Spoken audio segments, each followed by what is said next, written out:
firstly, just want to say it's so exciting to be at an in-person event with all of you and to be talking about something that's very close to my heart and has been for the last year, which is subnational data and addressing the challenges of subnational data.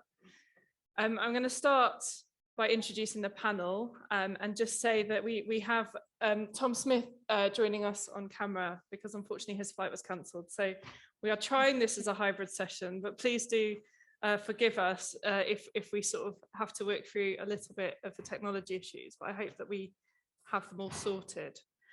So I'm going to start by asking the panel to introduce themselves, and I'll start with myself. So I'm Emma Hickman, and I head up the Subnational Statistics and Analysis Division in ONS.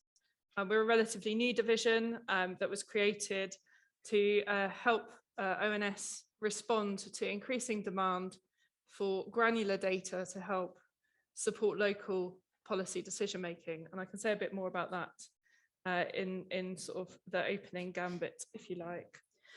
So I'm going to hand over to Sharada next to introduce yourself. I'm Sharada Davidson. I'm a lecturer in the Department of Economics at the University of Strathclyde. So as well as researching and teaching, I also work in the Fraser Valmont Institute and have been recently helping deliver our projects on interregional trade, regional supply and use tables, and most recently our project on subnational socioeconomic indicators.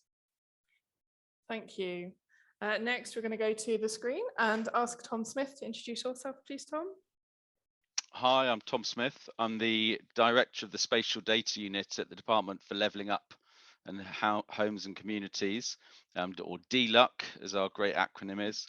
I'm also the Chief Data Officer for the department, and I had a very exciting morning of queuing up at Gatwick and then the plane being cancelled. So although I was really excited to be there in person like Emma, sadly I'm back in the basement at home. So look forward to the session. Thank you, Tom. We move to Urvashi Parashar next. Hi, I'm Urvashi Parashar. I'm also from DLUC, but one of the original members of the Levelling Up Task Force that was set up back in June 2021 to deliver the white paper. So you can blame me for the 100 pages of chapter 1 that you haven't read and the technical annex with the 12 missions. And I have been working since the publication, working in DLUC to set up all of the implementation and delivery architecture of how these missions will be delivered and how progress will be tracked against the metrics and so on. Thank you. And over to Tom Forth. Hi, I'm Tom Forth. I am the founder of a startup called the Ethnicity and a few other startups that collect innovative economic data, but that's not why I'm here. I'm here as the head of data at Open Innovations, and we work across the north of England to do lots of work with data for lots of private and public sector partners, including a lot of local government. Super, thank you. I'm going to give each panel member 5 minutes in a moment to kind of set out what they think the key challenges are to be addressed when you start to talk about subnational data. But before I do that, I want to say that this is a topic that has huge national interest at the moment from a really wide range of stakeholders. This interest isn't new. We heard from Sir Charles Bean this morning, and in the Bean Review, clearly a need to use administrative data to develop more granular information and more timely information was something that has started to kind of come through quite some time ago. But of course, with levelling up kind of being one of the top priorities for government at the moment, the interest in this agenda has just hugely increased and got much bigger emphasis than it has done before. We know that inequalities are hyperlocal and very often sort of masked when you look at information at local authority level or higher. And so enabling us to make policy decisions or enabling government to make policy decisions that support addressing those inequalities at a hyperlocal level, we need to be able to produce data that tells the story of those inequalities.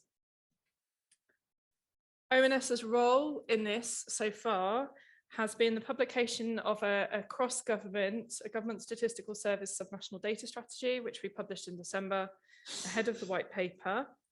And that sets out our ambitions for all government statistics producers to produce more timely, granular and harmonized subnational statistics, to build the capability and the capacity that we need to do better in terms of subnational statistics and analysis, and to improve dissemination. So to really kind of help us to communicate the results in more meaningful ways. And quite often that even just means in a single place. At the moment, users of subnational statistics, can find it quite hard to find the information that they're looking for. And so if we can kind of bring it into a single place and make that journey kind of much easier already, I think we will be having a bigger impact. We've worked really collaboratively with colleagues in the Levelling Up Task Force. So Urvashi and I have worked very closely together over the last year. But our role in that has been to help and support and advise on identifying suitable metrics, to help understand what data is available to do that measurement, and also to help understand where the gaps are and sort of drive our work plan going forwards to address and to fill some of those gaps. And finally, to build the evidence base in the white paper. So whilst Urvashi's team was drafting that, my team were doing quite a lot of the fact checking and quite a lot of feeding into that. Alongside the white paper, ONS published a Subnational Indicators Explorer, a first step towards our vision for Explore Subnational Statistics, which is about bringing all of the relevant information into a single place. And we had some really good feedback on that on the day, but we continue to publish, and we recently published an update to that, and we continue to welcome feedback on that tool to help us understand our user needs going forwards. We started a journey of producing statistics at very granular levels, so kind of building block levels, and we did this by publishing new estimates of GVA down to travel to work areas and medium layer super output areas. And we have produced and not published lower layer super output areas, but we have made those available to researchers in the Secure Research Service. And the idea of thinking about producing statistics at those building block levels is to help us and help users to define which geographies are important to them and to build up the statistics that matter to them. From my perspective, I think there are three key issues that we need to look to address when we talk about subnational data. One is when we start to think about how we produce statistics at that really granular level, how do we maintain enough quality in that data when you start to get more uncertainty, for example, if you're collecting information through surveys at the low levels of geography, to still have meaning and be useful, but also recognizing we may have to make some compromises on the quality and recognize we might have to deal with an increase in the uncertainty of that data as we break things down. So what we need to think about is how we can optimize how we use administrative and survey data together to enable that. Another really big challenge that we face, and a really good example of this is the lower layer super output area estimates of GVA, is how do we manage disclosure control about information, I think particularly of dominant businesses, for example, in local areas. We need to avoid publishing personal information about businesses, and that can be quite challenging. So we're thinking about what combination of statistical policy, advanced dissemination tools, which might include some kind of dynamic disclosure control, and legislation are required to help us to get the right balance there. And finally, UK-wide statistics in a world where we have 4 countries of the UK, often with devolved policies, means that we can experience different issues in different countries and have a different infrastructure for how we both collect, define, and analyze the sorts of measures that we're interested in. We really want to be able to make meaningful comparisons across the whole of the UK. And so there is something I think really key in how do we tell a coherent story across all of those countries to make sure all of them can be, included in terms of how we measure subnational statistics and how we, sort of get to good socioeconomic indicators that tell us about what is happening in each area. That's also really important because actually with devolved policy, you get some natural experiments as well. We want to be able to take advantage of those for monitoring and evaluation, for example. So I've asked the panel to have a think about what is the number one gap that they would look to trying to solve, what are the hurdles and what proposals they would have for overcoming them. And so I'm going to welcome each of the panel members now in turn to come in and give you 5 minutes on their thoughts before we open the floor for questions. And so Sharada, I'm going to ask you first for your 5 minutes. Okay, so I think in general, if we have to think about our number one data gap, I think it's obviously very difficult because it depends on what you want to analyze. But I think I've slightly cheated and I've thought of two. And I've come from two different perspectives. And one has been from kind of the analyst perspective, maybe the academics perspective, what's one kind of key data gap. And also speaking a bit more towards the leveling up agenda and our recent work on subnational socioeconomic statistics, and thinking then again about another data gap. So one strand of work which we did for the Economic Statistics Centre of Excellence related to interregional trade estimation. And I think one thing that's important to remember is that obviously, many stakeholders are interested in interregional trade, just purely to obtain those numbers to analyze what's going on in the internal market. But actually, from an academic's perspective, from the analyst perspective, this is a major input when undertaking multi-regional modeling. So I think it's important to remember that not only do we need this data to understand what's going on, but then to undertake further modeling on a wide range of different issues. This is also a key input. So I think that's one important data gap. Just to motivate a bit more, to illustrate one area in which interregional trade is an important input is, for example, if we want to develop regional supply and use tables. So if we want to regionalize the UK supply use table, something else we've attempted in other work. Interregional trade data is very important and influences the results. So in terms of our work on this, what we did is we considered the existing data. So starting to think about the challenges, we actually already have quite a lot of trade data. That said, we also have, don't have some important elements. But I think one thing that's useful to remember is that the devolved administrations, all three, are now collecting trade data. So a lot of our work was around trying to understand the differences between the different nations and how these data could be combined. So currently, Scotland and Northern Ireland already produce estimates of trade with the rest of the UK, and Wales, the Welsh government, who've been talking to us throughout this project, are now also regularly producing estimates of trade for the rest of the UK, which is can't yet be integrated in. So I think that's kind of the data gap. The big challenge there, of course, is trade with England, and also how to start thinking about how to regionalize these flows. So quite often we have flows to the rest of the UK, and coming up with sensible ways to regionalize these flows. How do we overcome this? I think that's still quite an open question.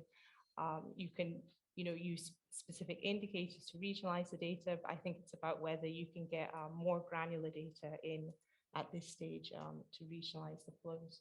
So that's speaking a bit more to the analyst side. And then turning to the leveling up agenda, we recently did a big analysis looking at many different socioeconomic indicators. And I think if I had to select one where I think there's a major data gap, I think it's in our poverty data. So I think this is well known and widely acknowledged. I think if we want to analyze poverty, if we want to think about inequalities, surely we need data which is much more granular. And for now, we have child poverty data for local areas, but we're still really missing that wider range of data. How is the child poverty data currently obtained? Well, it's obtained using administrative data from the DWP and HMRC. And the regulator has in fact did recommend that this was extended so that we can consider in-work poverty. And we can also consider, for example, pensioners in poverty. And I think that really this is just, I think it's just incredibly crucial. If we want to look at leveling up, if we want to look at inequalities, I think poverty is just it's just a basic necessity really, that we really need this more granular data. And given that they have already produced these child poverty estimates, actually there already seems to be a process in place to actually then extend this to other dimensions of poverty. Continuing to think about poverty, I think there's also other angles now. So I know that recently fuel poverty estimates were produced, which combined survey data with administrative data. And I think also starting to get into those other dimensions of poverty, fuel poverty, also thinking about things such as food insecurity. I think combining that survey data with some of that local data using what are now known as small area estimation methods, I think that's also an important direction to push in. So those are my kind of two data gaps from the analyst perspective, and then speed to the leveling up agenda. Thank you very much. Really kind of useful and interesting. I think it's Tom next to give us your 5 minutes, please. Great, thanks, Emma. I will pick a kind of couple of data sets, but then data areas, but then I'll kind of go into sort of slightly broader couple of points as well. So I think kind of Sharada kind of really knocked a couple of the areas that I'd be thinking about. But the one that we're spending quite a lot of time thinking from the levelling up side and working in collaboration with other parts of government is how does government spend land at local area level? So what's the spatial footprint of government programs, government investment and so on? And we have obviously sort of public sector expenditure at national and regional level, but really wanting to look down to local authority level, local area level, and work with departments to improve, strengthen the data that's available both to national government, but also local government and to other groups as well. So Tom Forth and many, many more who will be using this data. So this would be my kind of big data gap. What is public sector spending and investing at local level? Clearly, this is a hard question and a hard problem to solve. ONS are doing some excellent work around this. There is a Treasury and ONS and DLUC-led programme to look at the mapping and tracking public sector spend. It's currently at regional level, as I said. So that would be the kind of the biggest one for me. There are lots of other ones, though. We're thinking around the 12 levelling up missions, and I know Urvashi will go on and talk about these in more detail. But there are lots of other ones where we would want data analysis that is currently available at regional level or national level to really be able to be interrogated and tested down to local level, so that you can underpin discussions with local partners, support and think about how do you intervene and so on, how do you collaborate at local level, and that's really where the levelling up programme will sort of start kind of making big progress alongside the data work. So that's the sort of the big gap. I'd kind of flag up a couple of other ones which I think are super important. I know people in the room will be kind of really interested in or involved in. The first is something around alternative data sources. And so Emma, in your introduction, you talked about survey and admin data. There are clearly lots of other sources that groups across government and elsewhere are using, but some are just to flag them up at this stage. Some of the things around online job vacancies, seeing local level or sector level and very fine-grained level in terms of time and update frequency and small time lag. That data source gives you potential to really see what's happening very quickly in particular sectors and in particular areas. Secondly, things like retail data from stores gets gets you or enables you to get under the skin of price increases, how they play out for particular groups, how they play out in particular areas in a way that previously we've struggled a bit with. So I think that's a very exciting area where data gaps are starting to be filled, and there's some enormously important analysis being underpinned or powered by that. Which sort of obviously speaks to some of the cost of living increases and so on. The third is something around mobility and movement, and particularly where you're working with local areas or in local areas, thinking about, what are the challenges that we want to support and tackle, knowing how and thinking about the how people are coming in and out of the town or to use the retail and shops, how commuter patterns are playing out and changing, particularly given work from home sort of patterns. Things like mobility data give you a handle, a way into interrogating those sorts of questions in a way, again, which census is a hugely important resource, but obviously will only happen every 10 years or so. Other sources around survey data and so on don't really get necessarily the granularity that you need and the local level analysis that you need to support. So the mobility data, I think, is that kind of third alternative data source that I'd really flag up, but lots more in there, and happy to sort of, I'm sure we'll pick up in discussion. But I want to make kind of two other points. And the first is that I don't think it's just about new data and gaps in data. There's something about really making the best use of data that we already have and that we already have access to, but perhaps that access is unevenly distributed. So the data is already here, it's just not evenly distributed. And one of those examples is making sure that we can sweat the assets, if you want to use the sort of business jargon, around the data at individual level that can tell you or help you understand the impact and intervention of your programs. So for example, using things like the longitudinal educational outcomes data, LEO, other sources, longitudinal data held by government agencies across ONS and others, and really kind of opening up access to analysis on those data sources. So I think there's something hugely valuable in that, and that plays out at local level as well. So it's not a gap, it's about ensuring that there's access there. And then the final point I want to make is around the impact of this data and the impact of the analysis that we can produce on the data is very much around going well beyond simply publishing, simply putting stuff out there, important as that is. And that's about making sure that, for example, that data people, analysts, statisticians, and others are in the room with the decision makers. So being involved and supporting or informing those decisions from day one. And I think for the Department of Levelling Up, this is kind of one of the reasons that the Spatial Data Unit and the support from analysis groups that Urvashi talked about is so important in helping and supporting that program and being involved very much alongside policy researchers. So I've gone a bit broader than the brief. I hope that's okay. But Emma, back to you. Of course, thanks very much, Tom, for those reflections.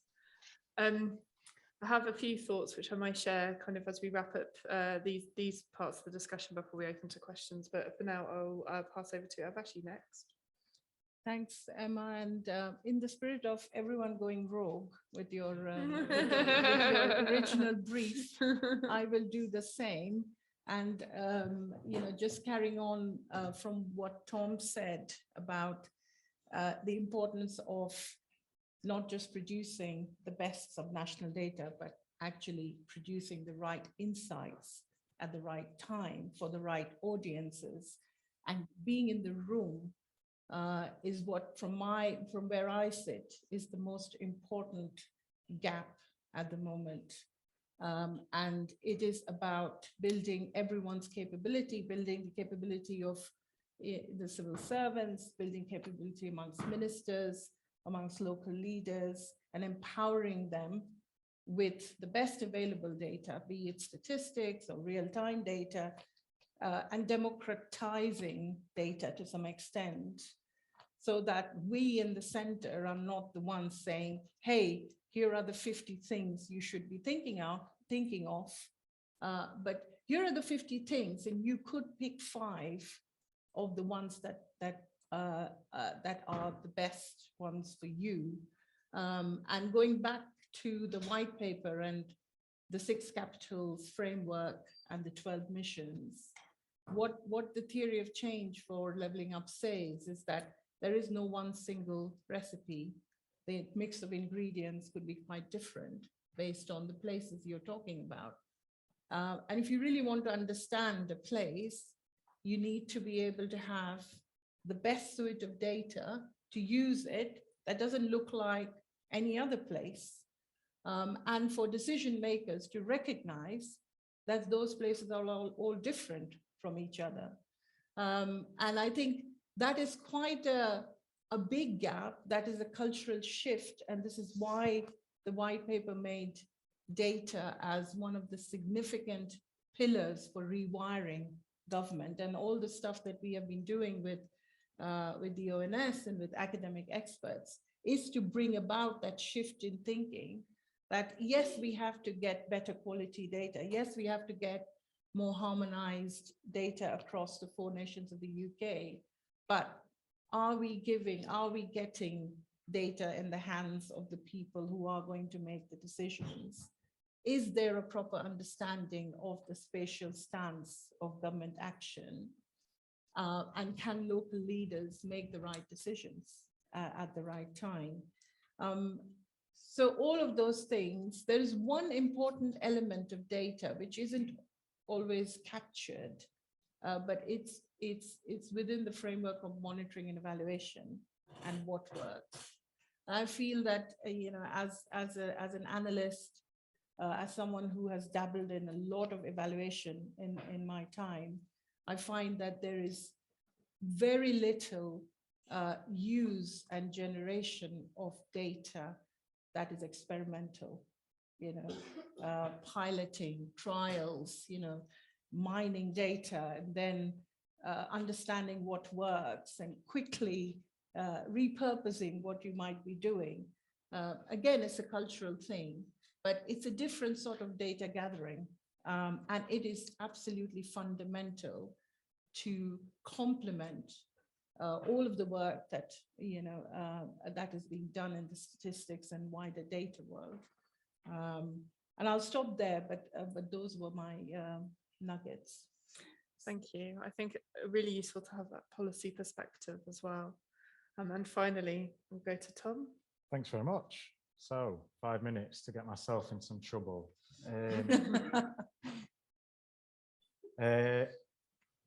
In 2016, a fellow Yorkshireman, Anand Menon, was doing a sort of Brexit tour of Britain, went to Newcastle, not too far from Leeds, and he was talking about the uncertainty to British GDP if we chose to leave the European Union. And a woman in the audience shouted at him. She just said, "That's your bloody GDP, not ours." Now, no one knows exactly what the context of her saying that was, but I think it's really very important. So in 2016, we didn't have good regional GDP data. Today we do. Right? So we've moved on massively in 6 years from a time when in 2016, no one talks about regional GDP data. So this lady had no idea. Whether she was a leading economist in the Northeast, she wouldn't have known the answer, right? We don't know, she didn't know. And in the Northeast, of course, there had been no economic growth since 2006. So we were bombarded in this country on the national news. We talk about the UK's economy having recovered from the financial crisis.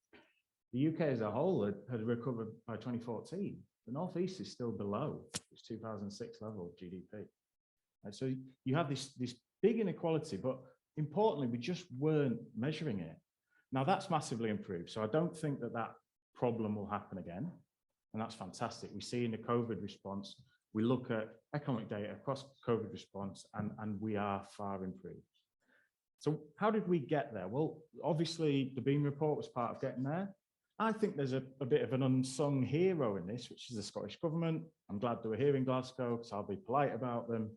But Scotland had been doing regional GDP for, well, not regional GDP, obviously it had been doing national GDP of Scotland. It's been doing it for decades, it's been doing it for ages. So Scotland had this thing, which was very important. Yorkshire didn't, North East England didn't, the north of England didn't, we didn't have it. So we sort of dragged kicking and screaming into this world of actually collecting and caring about regional economic data. Another example that sort of winds me up on this stuff is we talk about comparability. One of the things that's annoying to our government in Westminster is we can't compare the results of education in Wales, Scotland and Northern Ireland with England, right? Because you don't take GCSEs and A-levels here. And there's other differences in different parts of the UK as well. And one thing that they then do is they say, well, we'll use the PISA score. You know, Scotland hasn't been doing that well on the PISA score. And I always see it, and it makes me scream when I see it. I say, Scotland has not done as well on PISA as England. I really could not care about England's result.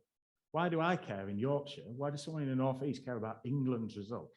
And of course, we don't actually collect enough data. Still now, we do not collect enough data for our PISA returns to report the result below England level.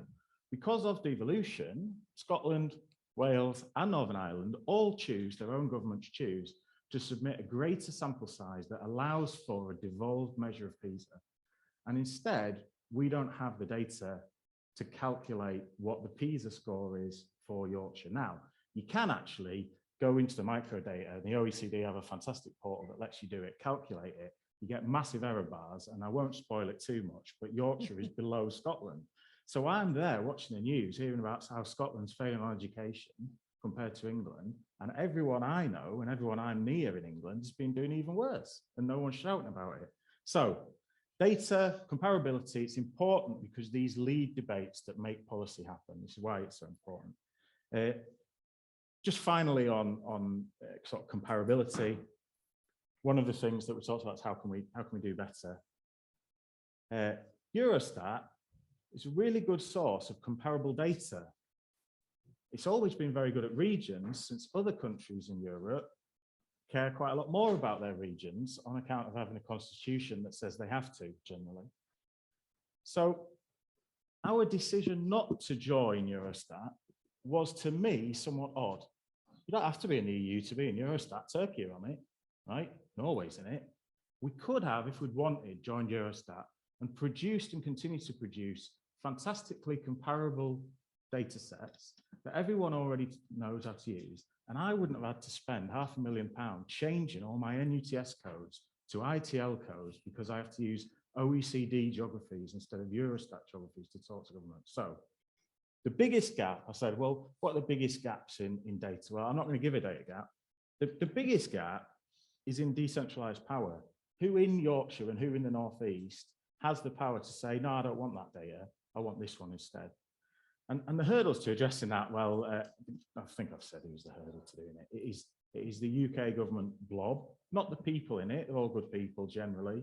One or two exceptions have been on the news in recent days, but generally very good people. And what to do about it is to defend devolution. And I say that sort of reaching out to hopefully quite a Scottish audience and say, we massively value having a different view on this stuff from not very far north of where we are. And some of us live right on the border, right? So having separate Scottish data on GDP clearly drags the rest of the UK forward. There's loads of other places where we can do that. And we really, I think, to improve subnational data, have to defend the places that have proven that they're quite good at generating it and pushing it forward. That's me. Thank you very much. I think 6 minutes. Yeah. A huge range of really good views, and I sort of just reflecting on those before we open up for questions. You know, so sort of totally agree with Tom Smith's point about the census being a very, very exciting, you know, sort of update that's coming up. So I just wanted to make sure that everyone clocked the announcement yesterday that the first census results will be out on the 28th of June.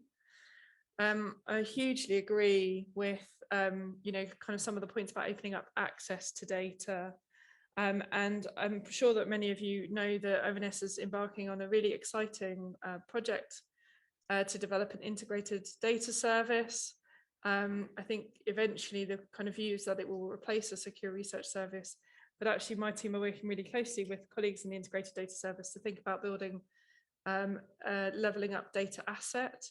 So thinking about having ready linked microdata that's available to use for kind of researchers that need it. I think on the, I think Tom, on your point around devolution, when we were writing the GSS Subnational Data Strategy, we realised we have a huge amount to learn from the devolved governments in terms of how they produce data. They do subnational by default within their countries already. And so I think that, you know, whilst we talk about comparability, there is also kind of lessons, I think that you know, sort of, that we can learn about how we regionalise data, as you've mentioned. And I think that's definitely something that we're doing and working quite closely with them. And finally, I think to sort of the point around making sure that analysts are in the room with policymakers right from the start. We are embarking on, again, sort of quite an exciting journey in ONS by thinking about, well, not thinking about, we are kind of setting up regional hubs across the country in collaboration with DLUC, but to have sort of ONS posts spread around the country so that we've got colleagues who can work with local leaders, support them in accessing ONS data, but also bring together the local sort of stakeholders and all the pieces, all the different parties that have a piece of the evidence puzzle in that local area to support local decision makers to make those really, really important policy decisions. So I sort of really, a lot of the points made have really resonated with me, and hopefully we do have some good plans to address those already, but obviously kind of, you know, welcome the kind of challenge that I'm sure this audience will bring in terms of the kinds of questions that you will ask us. And so on that note, I will open to the floor for questions. Thank you.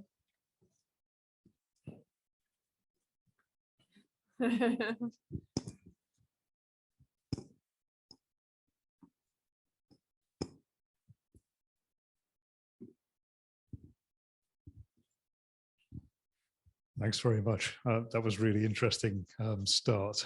And I'd like to pick up on the GVA estimates for LSOAs, which you mentioned, and in fact to pick up on quite a lot of the other points that have been coming out.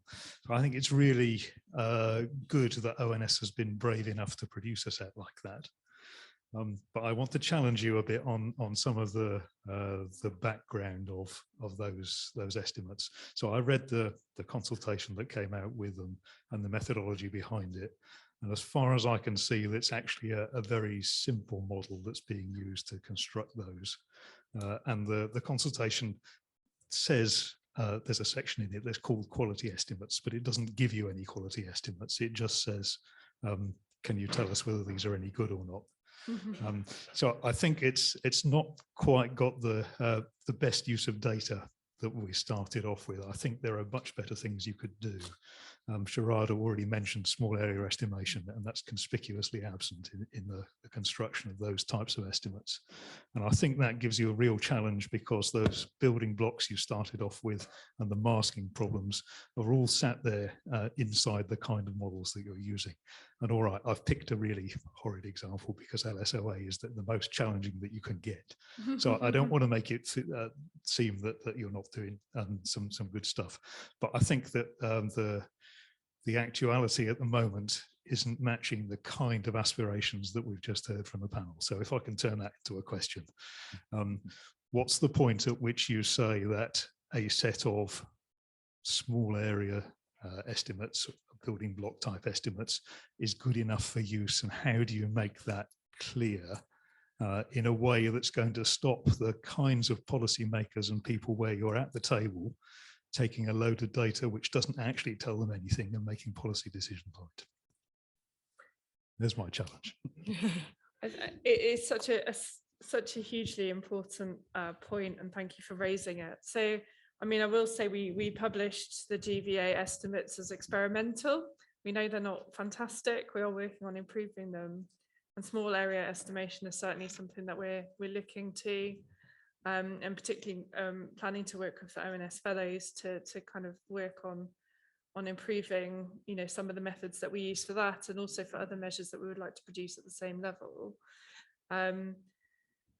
I think that, and I think that if you kind of start to use small area estimation methods and models, I think it becomes then easier to kind of model the uncertainty as well, and to communicate some of the uncertainty.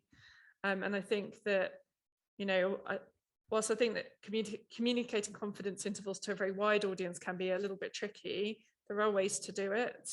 And I think having confidence intervals for those who are going to use that data for research and for, you know, to do those kind of aggregations, for example, to the geographies that are of interest, is something that I think we would want to look at in quite a lot of detail.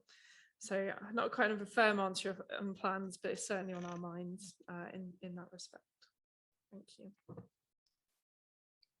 Could I come in on that one as well? Please do, Tom. Sorry, I wasn't sure if you could hear. I mean, it's a really good question. I want to bring in an example from the indices of multiple deprivation, which I've worked on in different guises for probably about 25 years or so. There you had a very similar sort of challenge over how do we show that this is reliable, robust enough to use in the absence of really strong validation data at local level. And I think it was the first data sets that were published at LSOA level back in 2004, just before the first census results came out, or around then. And one of the critical points was really strong consultation, both with users and with experts or analysts who are really well familiar with the data sources, and others who were looking at similar types of data, and to work through the methodology, including some of the modeling that was used, and to get to a point where we were kind of robust challenge from many different sides gets you through to a point where the methodology was then generally agreed, and over time then became sort of a reasonable, you know, standard, and just continued to be published for sort of some time since. So I think it's that kind of external publication of what methodologies you're using, and then the sort of robust challenge and criticism and working through in consultation, and coming back to maybe refining the methodology.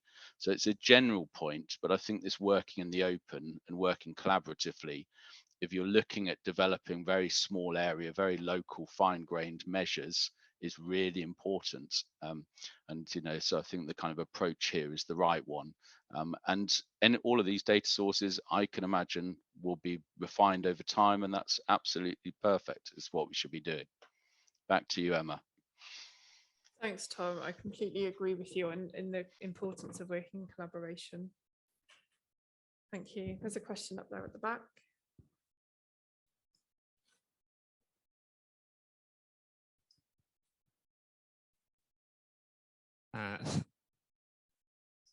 Thanks very much.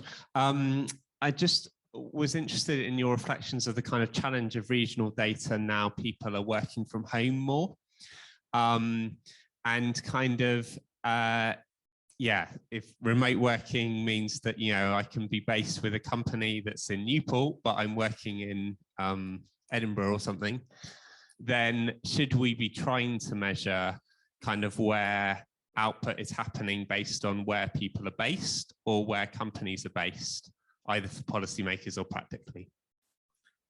Thank you. A very good question, and one that I ask myself quite regularly. I'm going to see if any of the other panel members want to come in on that one. For this one. Great. So I think it's a great question, and I'll join it in with answering the previous one, right? Part of why we want very small area GVA, because I saw the person ask for it. Now, loads of other reasons, but part of why is because towns has become the cool thing for policymakers to say, right? They want to not look at functional economic areas such as Greater Manchester. They want to say, yes, but what about Bury? Now, the truth is, Bury, a part of Greater Manchester, is, you know, it doesn't really, in my mind, so some of you are going to get angry, but doesn't have a GVA. What is the GVA of Bury? If so many people commute to Manchester, it doesn't mean anything useful to have a GVA. If Bury has a very large employer to which people commute from its neighbouring towns of Rochdale, Oldham and Bolton, if they commute in and create profit and employer at Bury scale, if their workforce came from loads of places, again, Bury doesn't have a GVA.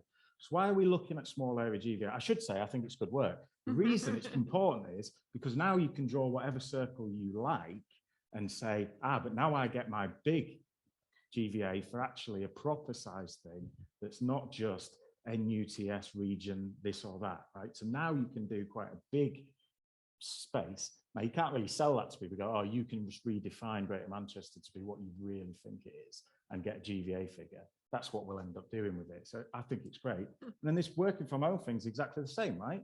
If you work remotely, who cares whether the profit's booked in Glasgow or whether the profit's booked in Leeds? I mean, what you really care about is income, right? So what you care about is wages on a small scale. This is one of the sort of remaining parts where the UK doesn't do very well. I was using the French small income data, Belgian small income data, Irish small income data. They're all amazing, right? Actually too disclosive. The French one is horrendous, some of it, median income per commune. Some of the communes have 5 people in. Right, thanks. They even tell you who they voted for. You can see the votes for communes in France down to 1 person. So you know exactly how 1 person voted. You can look it up. They just publish it. But I'm not saying we do that, but we could go a lot further. So I think GVA, small area, it's important because it lets us build big things, better shapes of big things. And then from working from home, I just think, I have no idea.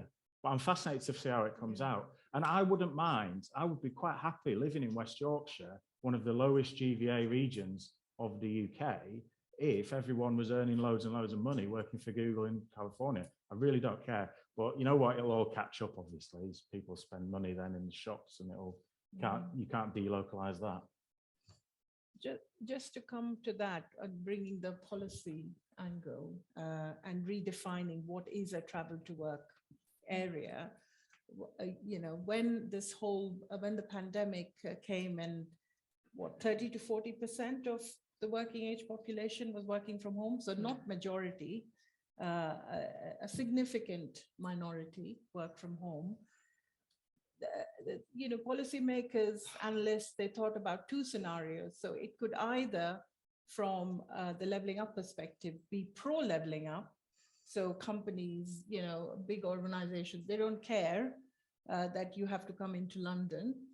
But there is another school of thought, and there isn't a broad consensus, that the same organizations, because of the bias in the system, will continue to hire higher skilled workers. So all the benefits will be appropriated by those same regions.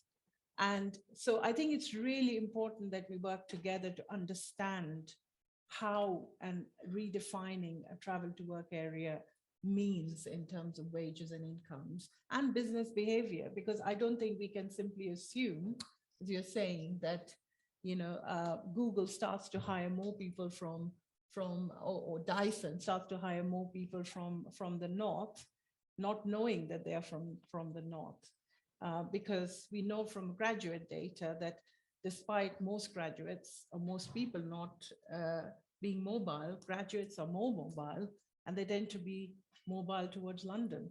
So will that trend really change, and whether this trend will be pro or anti-leveling up? We really need to observe it very, very carefully with the data. Yeah, absolutely. Thank you. And I'll say on travel to work areas, my team are working really, really hard to quality assure the census information on travel to work areas, and also to think really carefully about how we update them, given that the census was collected in a time when lots of people were working from home, and really trying to understand what that means, and whether there are other data sources like mobility data that can really help us with that question.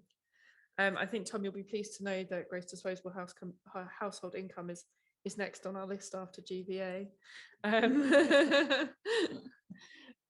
Do you want to add anything, Sharada? I think in terms of attributing activity to the right place, I think this is a problem even well before working from home. So even thinking about our business data, if you think about the Interdepartmental Business Register, there is no such thing as a Scottish business or a Welsh business or an English business. Okay, so because of the way our business register was historically set up, we only have Northern Irish businesses and British businesses.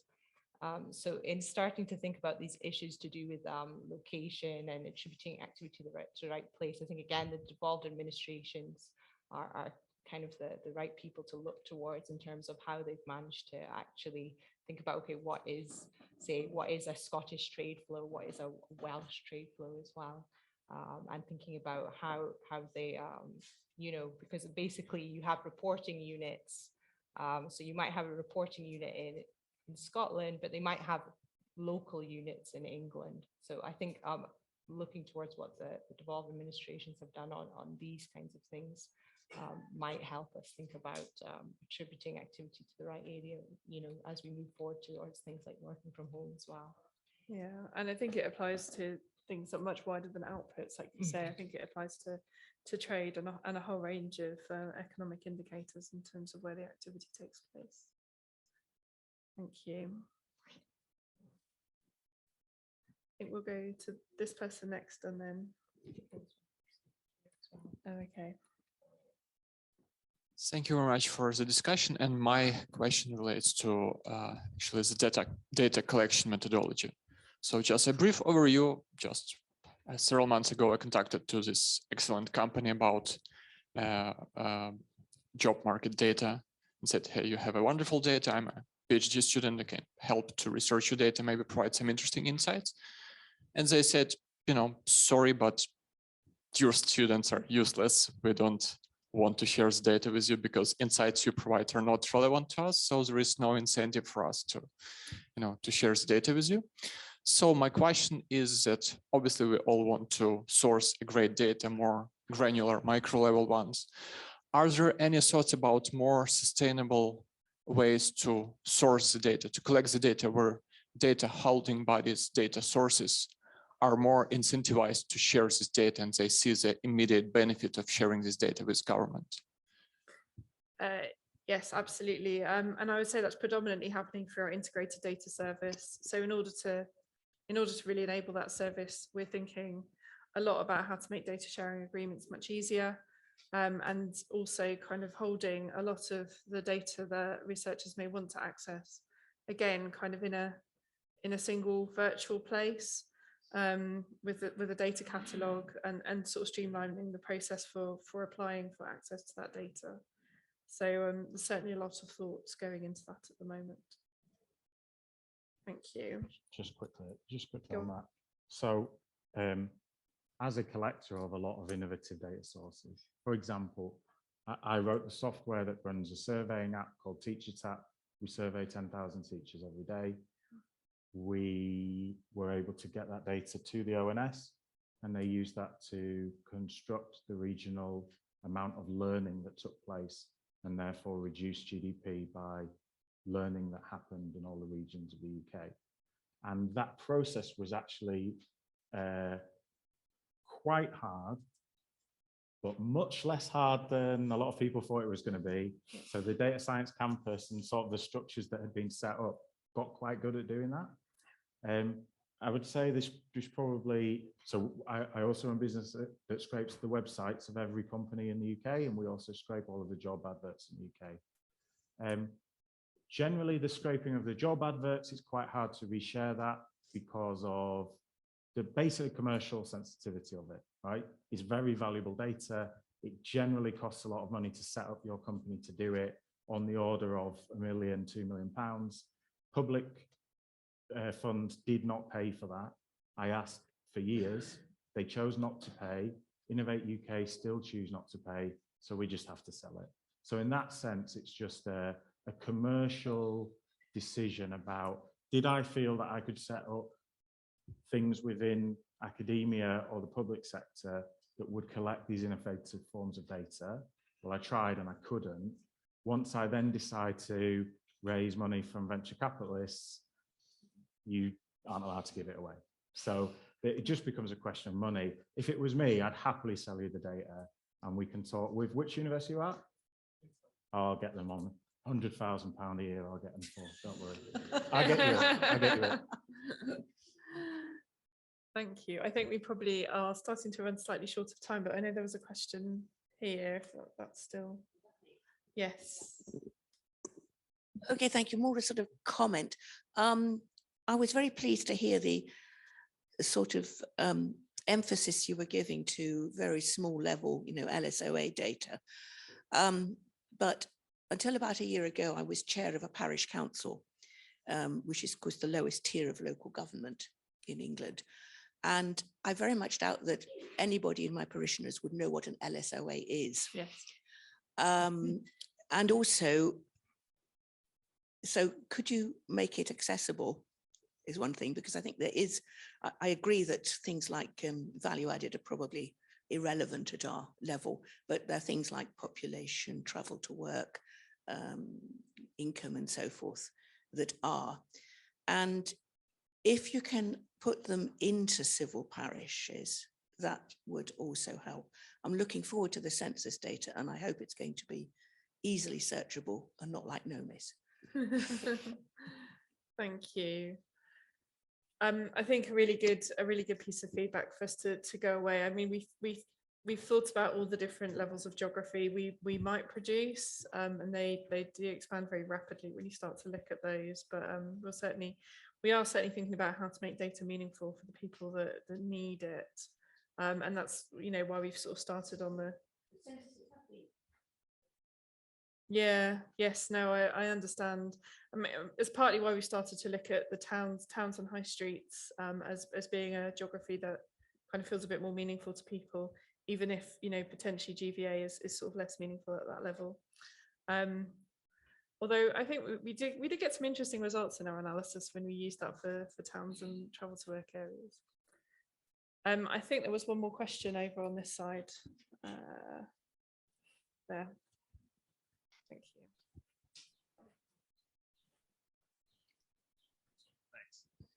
Thanks. Yeah, really interesting talk. So thank you for that. In terms of publishing great level of granularity at a local level, it seems that we might have to sacrifice other granularity. For instance, there's only one steelworks in Port Talbot, to my knowledge.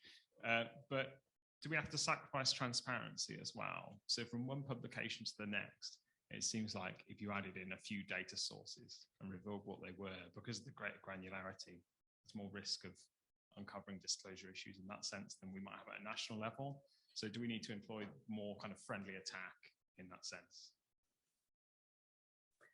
I think so. I think so. There's definitely, I mean, there's some work that's being done in the census outputs at the moment that's looking at kind of flexible table builders and publishing information that's not disclosive.